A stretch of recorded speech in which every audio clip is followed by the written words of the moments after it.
আসসালামু আলাইকুম রহমতুল্লাহ। সুমন প্রাইভেট হোমে তোমাদের সকলকে স্বাগতম। আজকে আমাদের কি ক্লাস 8-এর বিজ্ঞান বইয়ের চ্যাপ্টার কত 8 অর্থাৎ রাসায়নিক বিক্রিয়া, এই চ্যাপ্টারটা হচ্ছে পর্ব কত 5।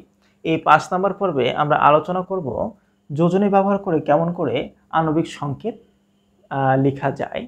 তো এই জন্যে তোমাদের বইটাতে প্রায় 90 পৃষ্ঠায় নিজে করো বলে একটা কথা লেখা আছে, সেখানে 2টা প্রশ্ন লেখা আছে এবং এটা দ্বারাই আমরা ওই টপিকটা শিখে ফেলবো কেমন করে যোজনী দিয়ে আণবিক সংকেত লিখতে হয় ইনশাল্লাহ। তাহলে চলো, তাহলে নাইট্রোজেন এর যোজনী কত 3 বলে দিয়েছে। তো এটা তো আমরা জানি, এটা তো অলরেডি মুখস্থ করে ফেলেছি, কারণ আমরা আগের পর্বগুলো করে যদি এই ভিডিও দেখতে আসি তার মানে এটা আমি অবশ্যই জানি, অবশ্যই জানার কথা, তাই না? অবশ্যই জানি। তাহলে এর পরে দেখো কত লেখা আছে, কার্বনের যোজনী লেখা আছে 4। ঠিক আছে, তাহলে এই 2টা যোজনী যদি জানি তাহলে এখান থেকে বলেছে যে তোমরা কি নাইট্রোজেন ও হাইড্রোজেন দ্বারা গঠিত অ্যামোনিয়ার সংকেতটা কি লিখতে পারবে? তাহলে তোমার কথা হচ্ছে অবশ্যই তুমি পারবা। হ্যাঁ, অবশ্যই পারবো, কারণ আমি জানি যে হাইড্রোজেন অর্থাৎ নাইট্রোজেনের যোজনী হচ্ছে 3 এবং হাইড্রোজেনের যোজনী হচ্ছে কত 1। তো এটা তো মুখস্থ কথা। তাহলে আমরা জানি যে যোজনী একে অপরকে দিয়ে দিতে হয়, এর যোজনী ওকে দেব আর এর যোজনী একে দেব। তাহলে নাইট্রোজেন এর ক্ষেত্রে হাইড্রোজেনের যোজনী একে 1 দিতে হয়, আর এই হাইড্রোজেনকে নাইট্রোজেনের যোজনী যেহেতু 3, তাহলে এখানে তুমি 3 দিয়ে দেবা নিচে ছোট আকারে সাবস্ক্রিপ্ট, ঠিক আছে, নিচে ছোট করে। তাহলে এইটাকে যদি আমরা লিখি তাহলে কি হবে NH3, আর এটাই হচ্ছে কি অ্যামোনিয়া গ্যাসের সংকেত। ঠিক আছে, আশা করছি এই ব্যাপারগুলো তোমরা বুঝতে পারছো। এরপর আমি যদি তোমাকে বলি যে কার্বন, তাহলে কার্বন ও হাইড্রোজেন দ্বারা গঠিত মিথেনের সংকেত লিখো। তাহলে আমরা জানি কার্বনের সংকেত কত 4, আর হচ্ছে হাইড্রোজেনের সংকেত কত হচ্ছে 1। তাহলে এটা আমি একে দিব আর এটা একে দেব, তাহলে হাইড্রোজেনের যোজনী হচ্ছে 1 এবং কার্বনের যোজনী হচ্ছে 4। তাহলে আমি যদি 1 লিখতে হয় না, তাহলে আমি CH4, অর্থাৎ এটাই হচ্ছে কিসের মিথেনের সংকেত, মিথেন গ্যাসের সংকেত, তাই না? তাহলে এইভাবে অ্যাকচুয়ালি লিখতে হয়। তো এই ব্যাপারগুলো আশা করছি বুঝতে পেরেছো। তো আমরা যেহেতু এর আগে যোজনী কেমন করে বের করতে হয় সেইভাবে শিখেছিলাম, তো ওইটা একটু প্রুফ করে দেখবো এই ঘটনাটা কেমন করে ঘটে। আসলে নাইট্রোজেনের যোজনী 3 কিনা? অবশ্যই তো নাইট্রোজেনের যোজনী 3। কেন? কারণ প্রথম কক্ষপথ, দ্বিতীয় কক্ষপথ এবং হচ্ছে তৃতীয় কক্ষপথ। এই ক্ষেত্রে তুমি জানো, আচ্ছা প্রথম কক্ষপথটা নিউক্লিয়াস হলে, তাহলে এখানে যদি আমরা 2 দেই তাহলে এই নাইট্রোজেনের যেহেতু 7, তাহলে সর্বশেষ কক্ষপথ আমার বাকি থাকে কয়টা? বাকি থাকে হচ্ছে আমার 5টা। ঠিক আছে না? এই তো, তা কয়টা হলো? 1 2 3 4 5 6 7, তাহলে নাইট্রোজেনের 7। তাহলে এবার তুমি আমাকে বলো নাইট্রোজেনের শেষ কক্ষপথে 8টা ফিল আপ করার জন্য আমার কয়টা ইলেকট্রন লাগবে? আমার ইলেকট্রন লাগবে 3টা। এই যে আমার একটা লাগবে, এখানে আমার একটা লাগবে, আর এখানে আমার একটা লাগবে। তাহলে এই 3টা ইলেকট্রন যদি আমি দিয়ে দিই তাহলে ওর দেখো 8টা ফিল আপ হয়ে গেছে। তার মানে 8টা ফিল আপ করতে যদি 3টা লাগলো, মানে সে 3টা হাইড্রোজেনের সাথে বা 3টা এক হাত বিশিষ্ট কোনো মৌলের সাথে যুক্ত হতে পারবে, যুক্ত হওয়ার ক্ষমতা তার আছে, তাই তার যোজনী কত 3।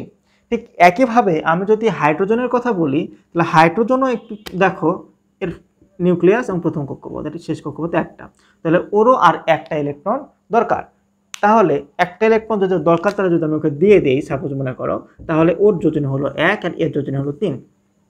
এবার আমরা এর যোজনী একে, এর যোজনী একে দিব, তাহলে কি হয়ে যাবে? আমার অ্যামোনিয়া গঠন হয়ে যাবে। তাহলে নাইট্রোজেনের হাত কয়টা? আর নাইট্রোজেনের হাত হচ্ছে 3টা। এক হাতে দেবো 1 হাইড্রোজেন, আর এক হাতে আরো 1 হাইড্রোজেন, আর এক হাতে আরো 1 হাইড্রোজেন। তাহলে দেখো তো, এই হাইড্রোজেনের একটা হাত নাইট্রোজেনের 1 হাত ধরে আছে, নাইট্রোজেনের 1 হাত হাইড্রোজেনের 1 হাত ধরে আছে, এই নাইট্রোজেনের 1 হাত এই হাইড্রোজেনের 1 হাত ধরে আছে। তাহলে এভাবে তারা বন্ধন গঠন করে, তাই না? তার মানে এটাই হচ্ছে অ্যামোনিয়ার সংকেত, যেটাকে আমরা NH3 লিখি, NH3 লিখি এইভাবে। ঠিক আছে না? এবং তারা কি আসলে ইলেকট্রন শেয়ারের মাধ্যমে করেছে, কি করেছে? ইলেকট্রন শেয়ারের মাধ্যমে এই বন্ধনটা গঠন করেছে, অর্থাৎ এটা একটা সমদ্বিজ যৌগ। তো ওই দিকে না যাই, তারপর আমি একটু এক নজরে একটু দেখাই দেবো। দেখো, একটু খেয়াল করো ঘটনাটা কি ঘটে। তাহলে প্রথম কক্ষপথ, দ্বিতীয় কক্ষপথ, এবার এই কক্ষপথের ক্ষেত্রে খেয়াল করে দেখো, এরকম ঘটনা যদি ঘটে, তারপর একটা জিনিস কি খেয়াল করলা, এখানে জোড়া ইলেকট্রন সবগুলাই, এবার এখানে একটা বেজোড় ইলেকট্রন, এখানে একটা বেজোড় ইলেকট্রন, এখানে একটা বেজোড় ইলেকট্রন, তাই না? তাহলে এই বেজোড় ইলেকট্রনগুলোতে যদি আমি একটা কাজ করি, এখানে একটা মনে করো হাইড্রোজেন দিয়ে দিলাম, এখানে একটা হাইড্রোজেন দিয়ে দিলাম, এখানে একটা হাইড্রোজেন দিয়ে দিলাম।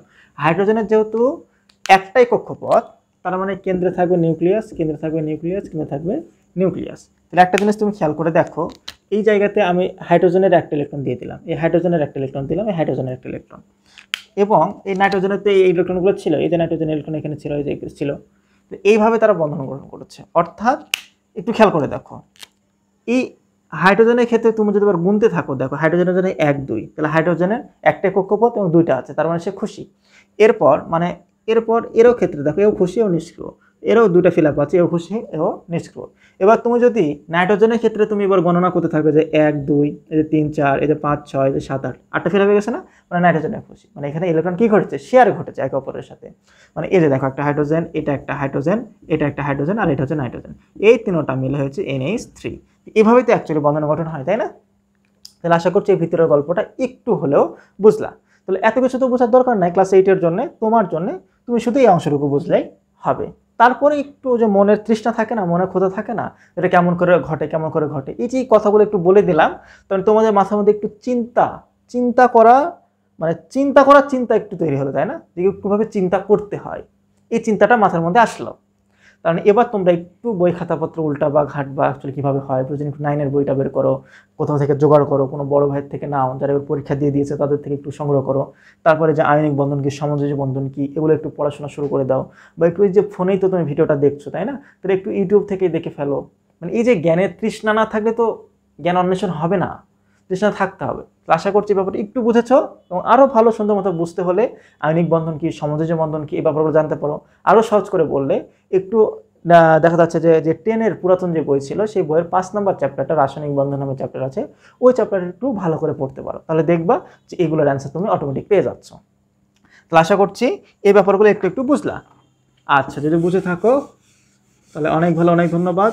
আর এই ভিডিওগুলো তোমাদের জন্য যদি একটু হেল্পফুল মনে হয়, তাহলে তুমি এই ভিডিওটা একটু শেয়ার করে দাও এবং নিচে একটু কমেন্ট করো।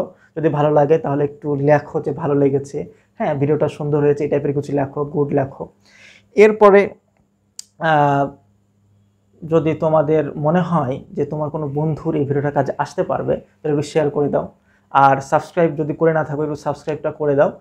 তাহলে এই ভিডিওর ক্ষেত্রে অ্যালগোরিদমটা বুঝে যাবে যে ভিডিওটা একটু হেল্পফুল ভিডিও, তাহলে এই ইউটিউবের অ্যালগোরিদমটা নিজে থেকে অন্যের কাছে এই ভিডিওগুলো পাঠিয়ে দেবে। তো রিকোয়েস্ট করবে একটু তোমরা কী করবা, সাবস্ক্রাইবটা করে দিবা, ঠিক আছে? আচ্ছা, তাহলে এরকম উদাহরণটা আমরা পারলাম। তাহলে ঠিক একইভাবে যদি আমি বলি যে অক্সিজেন, তাহলে অক্সিজেনের কত হাত, অক্সিজেনের যোজনী কত, অক্সিজেনের যোজনী হচ্ছে 2 এবং হাইড্রোজেনের যোজনী হচ্ছে 1, তার মানে এর হাত 2টা, এর হাত 1টা। তার মানে এবার অক্সিজেনকে থামাতে হলে, অর্থাৎ 2টা হাতে 2টা হাইড্রোজেন দিতে হবে, তবে এর হাতটা ফিল আপ হবে। এই কারণেই দেখো যখন আমরা পানির সংকেত লিখি তখন আমরা লিখি H2O, এইভাবে, ঠিক আছে না? ঠিক একইভাবে আমরা জানি যে ক্লোরিনের হাত হচ্ছে 1টা, এটা তো মুখস্থ থাকার কথা, ক্লোরিনের হাত কয়টা, 1টা। এবং আমরা জানি হাইড্রোজেনের হাত কয়টা, 1টা। তাহলে একটা মিলে গেছে, তার মানে HCl, এইটাই কি হচ্ছে HCl, এটাই কি, এটাই হচ্ছে হাইড্রোক্লোরিক অ্যাসিডের সংকেত। এর যোজনী এঁকে দেয়, এর যোজনী এঁকে দেয়, ঠিক আছে? তাহলে এই ব্যাপারগুলো তুমি বুঝতে পেরেছো, এবং এক তো নিচে লিখতে হয় না।